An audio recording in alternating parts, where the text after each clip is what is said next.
आपका ये भी कह रही हूँ मैं। अच्छा हाँ, दोनों में एक बार छिया लेदर कर दीजिए, एक दूसरे की माँ बहन कर दीजिए, उसके बाद फिर बोलिए कि सॉरी भैया, तो सॉरी भाई, तो मेरा छोटा भाई, तो मेरा बड़का भाई।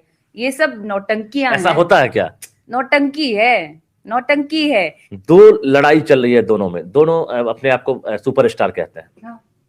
आपको क्या लगा है अभी के बाद गलती? फिर से ये लोग भाई भाई हो गए ना, तो इन लोग से गिरा आदमी कोई नहीं होगा धरती पे। ये भी चैलेंज है।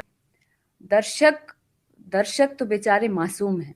दर्शक को ये लोग ना भरमा के रखे हुए हैं, समझे, जातिवाद करके अपने आप को स्टार बनाने के चक्कर में, अपनी पॉपुलैरिटी के लिए अपना अपना कहां से फायदा निकल जाए। आपको इतनी तकलीफ है, आप लोग ये छिया लेदर जो स्टेज से उधर बोल दिए चपड़ चपड़, इधर से ये बोल दिए, उधर से वो ये सब जो कर रहे हैं आप सामने आके बात करिए ना।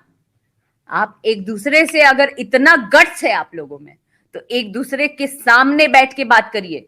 सामने एक सवाल बड़ा लाइव आके धज्जी मत उड़ाइए, लोगों के नजर में और ज्यादा मत गिराइए। है दोनों में गलती किसकी दिख रही है आपको, पवन सिंह या फिर खेसारी लाल यादव? मैं यहाँ जज करने नहीं बैठी हूँ, मैं यहाँ बिल्कुल जज करने नहीं बैठी हूँ कि कौन गलत है कौन सही है। मैं सिर्फ ये बोल रही हूँ कि ये छिया लेदर क्यों, एक दूसरे का टांग खींचना क्यों, आप अपने आप को भगवान बता रहे हैं क्यों?